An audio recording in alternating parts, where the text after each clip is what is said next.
discuss what is magnetic field. I have already told you. That means अगर आप suppose करें ये आपकी मैग्नेट है तो इस मैग्नेट के चारों ओर ये जो स्पेस और ये रीजन है, ठीक है, और इसका जो इफेक्ट है वो किसी दूसरी मैग्नेट के थ्रू फील किया जाए, वो एरिया, वो रीजन इस मैग्नेट का क्या कहलाएगा? मैग्नेटिक फील्ड कहलाएगा. And how can we represent this magnetic field? आप इस मैग्नेटिक फील्ड को कैसे रिप्रेजेंट कर सकते हैं? मैग्नेटिक फील्ड लाइंस के थ्रू. मैग्नेटिक फील्ड हमेशा शो किया जाता है मैग्नेटिक फील्ड लाइंस के थ्रू. क्योंकि आप कैसे बताएं कि मतलब यहाँ पर कोई मैग्नेटिक इफेक्ट है या कोई एक रीजन है, आप कैसे शो करेंगे? आपके पास कोई रिप्रेजेंट करने का उसको एक तरीका होना चाहिए, तो मैग्नेटिक फील्ड लाइंस के थ्रू आप करते हैं, ठीक है. For example we are considering here a bar magnet. हम यहाँ पे क्या कंसिडर कर रहे हैं? North pole and south pole. अब आप सब कुछ वर्क नहीं करेंगे, यहाँ पे ध्यान दीजिए. नॉर्थ एंड साउथ पोल, ठीक है. तो नॉर्थ और साउथ पोल का जो मैग्नेटिक फील्ड है वो कैसे शो करेंगे आप? कि सॉरी मतलब मैग्नेट का जो मैग्नेटिक फील्ड है वो कैसे शो करेंगे आप? मैग्नेटिक फील्ड लाइंस के थ्रू. अब बार मैग्नेट की जो मैग्नेटिक फील्ड लाइंस होती हैं वो कैसी होती हैं? एक्चुअली कर्व्ड लाइंस होती हैं.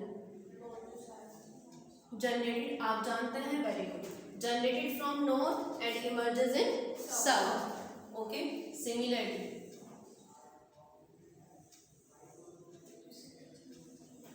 okay,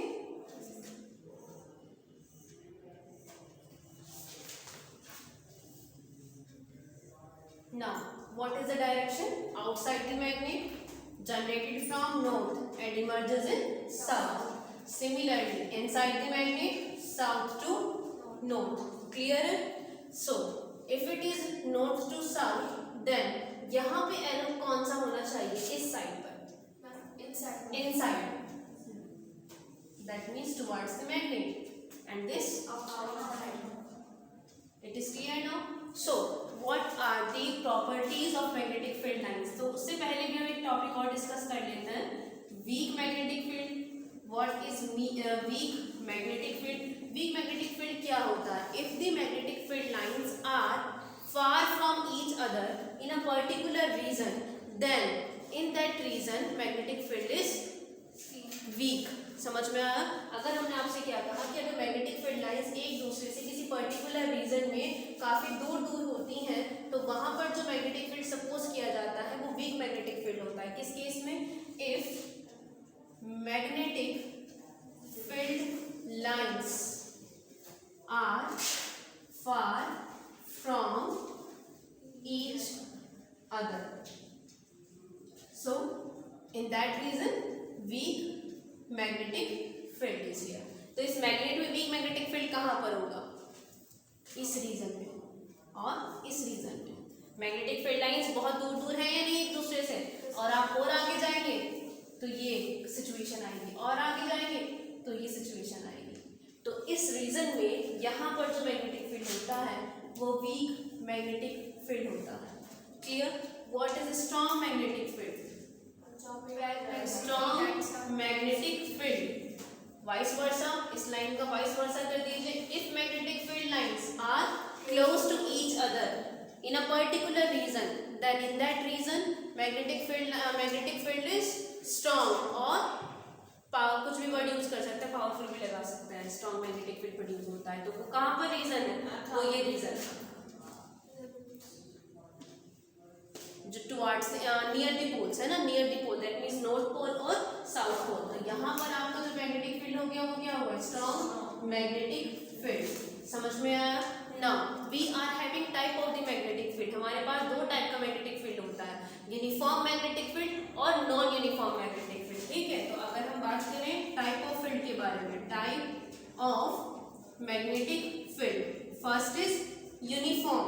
what is uniform magnetic field? Uniform magnetic field क्या होता है? जब यूनिफॉर्म मैग्नेटिक फील्ड को रिप्रेजेंट करने के लिए हम यूज करते हैं equidistance parallel line. Equidistant parallel lines, इनका मतलब क्या है? दैट मीन्स यहाँ पर ना जो स्पेस है, दोनों दो पैरेलल लाइंस के बीच में स्पेस क्या है? इक्वल है. लाइंस क्या है? पैरेलल है. दैट मीन्स मैग्नेटिक फील्ड जो है ईच एंड एवरी पॉइंट पर मैग्नीट्यूड में भी सेम है और डायरेक्शन में भी सेम है. आप यहाँ पर पॉइंट बताएंगे तो ये डायरेक्शन है, इस पॉइंट में बताएंगे तब भी यही डायरेक्शन है, इस पॉइंट में बताएंगे तब भी यही डायरेक्शन होगी. और मैग्नीट्यूड भी इक्वल होगा। This is uniform magnetic field. अगर मैग्नेटिक फील्ड मैग्नीट्यूड में इक्वल हो और उसकी डायरेक्शन भी हर एक पॉइंट पर सेम होती है तब आप उसे क्या कहते हैं, यूनिफॉर्म मैग्नेटिक फील्ड। अब नॉन यूनिफॉर्म मैग्नेटिक फील्ड, इसका जस्ट उल्टा कर सकते हैं। क्या, जब आप क्या मैग्नीट्यूड तो आप कह सकते हैं कि कहीं ना कहीं इक्वल मिल सकता है, लेकिन डायरेक्शन उसकी कभी भी सेम नहीं हो सकती है। अगर आप डायरेक्शन देखेंगे तो डायरेक्शन के लिए आप क्या देख सकते हैं, देखिए लाइंस आपको ऐसे दिखाई दे सकती हैं, ये इक्विडिस्टेंस पैरेलल लाइन नहीं होगी। देखिए आप यहाँ पे बताएंगे तो ये होगी, इस लाइन पे बताएंगे तो ये होगी, इस लाइन पे बताएंगे तो ये होगी डायरेक्शन। तो यहाँ पर जो डायरेक्शन है वो डिफरेंट हो गई है मैग्नेटिक फील्ड की, और मैग्नीट्यूड आप कहीं पर कह सकते हैं इक्वल है, कहीं पर नहीं है। तो मैग्नीट्यूड और डायरेक्शन दोनों अलग अलग पॉइंट्स पर अलग अलग हो जाती हैं, तो वो आपका क्या हो जाता है, non uniform magnetic field. You will study about this in 12th standard. Okay, आप 12th स्टैंडर्ड में देखेंगे इसके बारे में, what is uniform, what is non uniform. यहाँ पर तो आप जनरली यूनिफॉर्म मैग्नेटिक फील्ड की ही बात करेंगे। तो हमने क्या देखा, मैग्नेटिक फील्ड कैसे ड्रॉ करते हैं, मैग्नेटिक फील्ड क्या होता है, मैग्नेटिक फील्ड कितने टाइप का होता है, यूनिफॉर्म और नॉन यूनिफॉर्म, कहाँ पर स्ट्रॉन्ग होता है, कहाँ पर वीक होता है, कैसे हमें पता चलेगा। What are next topic, what is our next topic, what is actually properties of magnetic field lines. Properties, it is the most important topic, इसमें से क्वेश्चन भी पूछे जाते हैं आपसे बार बार, ठीक है। इस डायग्राम को एज इट इज बना रहने देते हैं।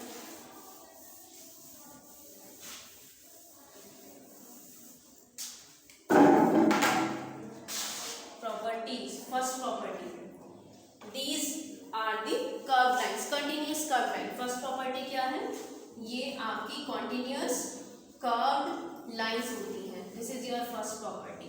What is the second property, the magnetic field lines are generated from north pole, generated from north pole and emerges in south pole. कहाँ पे इमर्ज होती हैं, साउथ पोल में। What is third property, third क्या होगा, if we draw a tangent at any curve line, अगर आप किसी भी कर्व लाइन पर किसी भी पॉइंट पे टेंजेंट ड्रॉ करते हैं as shown in the figure, if we draw a tangent at any curve line as shown in the figure, it will give the direction of magnetic field at that point. मतलब इस point की direction या इस point पे magnetic field की direction क्या होगी वो कैसे पता चलेगी, जब आप उस पॉइंट पे क्या डालेंगे, टेंजेंट ड्रॉ करेंगे। आई बात समझ में। तो आप क्या लिखेंगे इसमें, क्या लिख सकते हैं आप इसमें, if we draw a tangent at any curve line या एट एनी पॉइंट P, आप इसको सपोज कर सकते हैं, then this point give the direction of magnetic field at this point. What is our fourth property, fourth property में आप क्या लिखेंगे इसमें, फोर्थ प्रॉपर्टी क्या होती है इसकी, वेरी गुड, पढ़ रखा आपने तो बहुत अच्छी बात है। They never intersect each other, curve lines कभी भी क्या नहीं करती हैं, इंटरसेक्ट नहीं करती हैं। क्यों नहीं करती हैं, अब यहाँ पर इसका रीजन भी बता दीजिए फिर।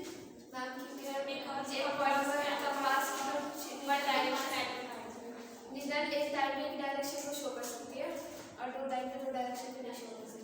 If we draw a tangent, देखिए if the lines are intersect at this point P, then at this point if we draw a tangent at this point, तो इस लाइन के लिए टेंजेंट ये होगा और इस लाइन के लिए टेंजेंट ये होगा, and this tangent will show the different direction of magnetic field and it is not possible, और ये पॉसिबल नहीं है। समझ में आई बात। फिर इसके बाद आप इसमें क्या कह सकते हैं कि अगर जो मैग्नेटिक फील्ड लाइंस जहाँ पे क्राउडेड है, जहाँ पर भीड़ है उनकी मैग्नेटिक फील्ड लाइंस की, वहाँ पर क्या होगा आपका स्ट्रॉन्ग मैग्नेटिक फील्ड, और जहाँ पर मैग्नेटिक फील्ड्स आपकी काफी दूर दूर है, are far from each other, then there will be a, ठीक है। तो ये थी कुछ आपकी बेसिक सी प्रॉपर्टीज इसके बारे में, मैग्नेटिक फील्ड क्या है, टाइप ऑफ मैग्नेटिक फील्ड, और आपका मैग्नेटिक फील्ड लाइंस की जो प्रॉपर्टीज होती है, ठीक है। इसके बाद हम लोग डिस्कस करेंगे एक्सपेरिमेंट, ओरिएंटेड एक्सपेरिमेंट, शायद कर रखा होगा आप लोगों ने, तो ओरिएंटेड एक्सपेरिमेंट आप लोग पढ़कर आएंगे, कल पूछेंगे, ठीक है, और नोट्स को कंप्लीट कर लीजिएगा।